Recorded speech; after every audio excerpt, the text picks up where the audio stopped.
One day at dawn in a predominantly black neighborhood in North Richmond, California, the quiet was shattered by the sound of 10 gunshots.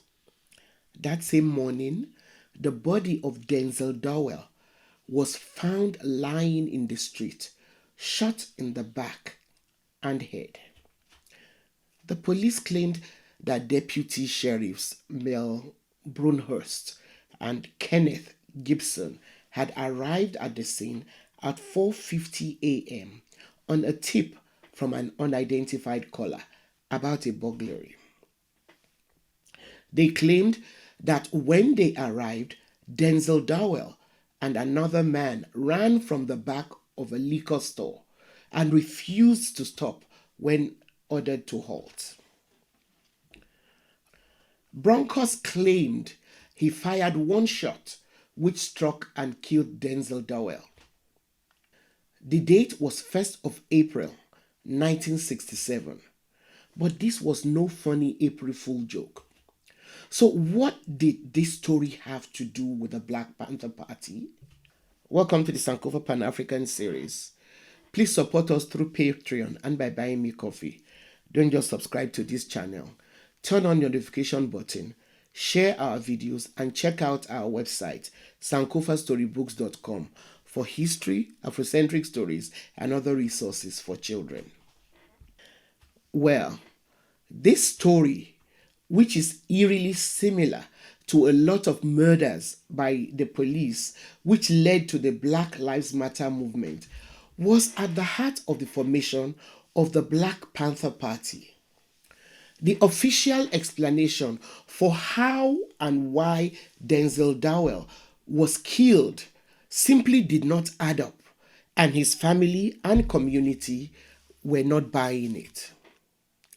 There was no sign of entry, forced or otherwise, at the liquor store that he was supposed to have been burgling. Also, the police's claim that Dowell had not only run but also jumped two fences while trying to get away before being shot down was an outright lie, because Dowell had a bad hip, a bad limp, and could not run, let alone jump fences.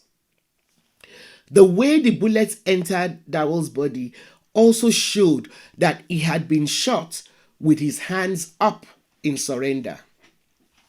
In spite of all this, it took an all-white jury very little time to decide that his murder was justifiable homicide, because the police officers on the scene had suspected that he was in the act of committing a felony. Please take the time to check out Black Against Empire, the history and politics of the Black Panther Party by Joshua Bloom and Waldo E. Martin Jr. Now, the demand for justice for Denzel Dowell was one of the first major organizing campaigns that the Black Panther Party took up against police brutality and the need for fairness in the justice system. Unfortunately, almost 60 years after the party was formed in 1966 to stop the kind of violence that Denzel Dowell suffered, there is very little out there about the true purpose and achievements of the Black Panther Party. I will not bother, going into the textbook versions of the Black Panthers, because there are myriads of misinformation out there about them. Most of the misinformation were fabricated and officially sanctioned by the FBI, which set out to destroy and tarnish everything that the Black Panther Party stood for. For the records, the Black Panther Party was an organization started in Oakland, California in 1966. One of its primary purposes was to stop and prevent the police brutality and murder of Black people. As an organization, it set out to address a wide range of issues that were affecting Black communities, like healthcare, housing, decent employment, and fairness in the courts so that black people could be tried by juries of their peers. The party was made up of both men and women, and by the early 1970s, the majority of the leadership of the Black Panther Party were women. It was also anything but a racist organization because a number of white people actually joined and supported them. The Black Panthers simply had the ability to look closely into the problems affecting their communities, and then they came up with solutions to address them. For example, African American children weren't learning in school because most of them were having to learn on empty stomachs because their parents were unemployed and could not feed them. So the Black Panthers went to grocery stores, got donations of food, and created free breakfast programs, which were run by every chapter of the party across the country.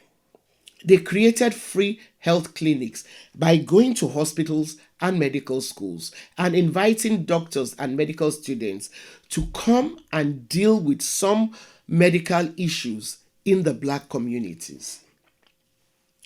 For example, one of Fred Hampton's strengths as the leader of the Chicago chapter of the Black Panther Party was his ability to persuade people, whether black or white, to donate and to support the causes of the Black Panther Party.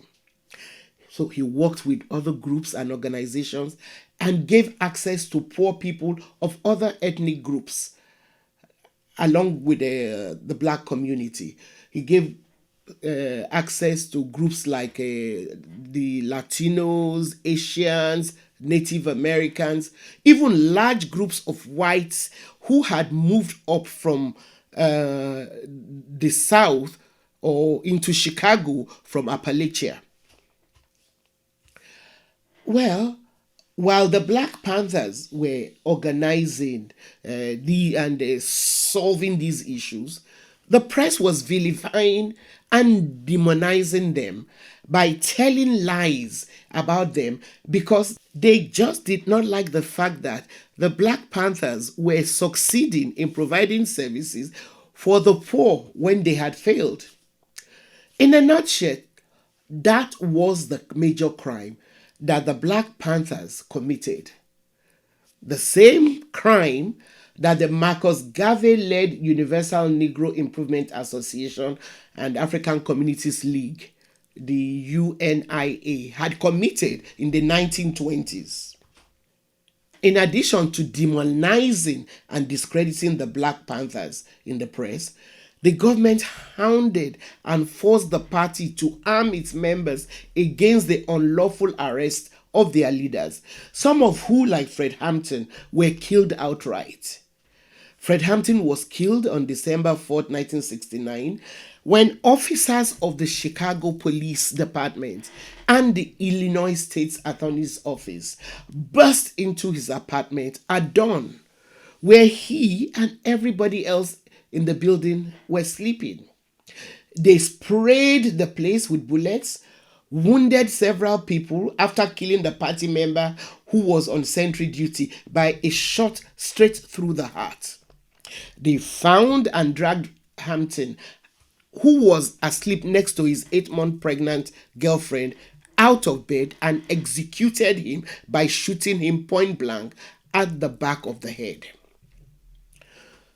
So why did Fred Hampton and other members of the Black Panther Party have to pay with their lives for simply organizing around issues like feeding kids, taking care of sick people, not wanting black people to be killed by the police, or demanding a fair justice system? These are questions that we must not stop asking. We must also keep asking why we are still being told only negative stories about the Black Panther Party by the mainstream media. And who benefits from all the white lies against them? Please do your own research on the Black Panther Party and other organizations like them that were deliberately vilified, hounded, and annihilated by the US governments and their agents for simply working to better the lives of their communities. Thanks for watching. Please support us through Patreon and by buying me coffee so we can continue to bring you this series. Subscribe if you've not yet done so. Please turn on the notification button. Don't forget to share our videos with all your contacts and keep your comments coming.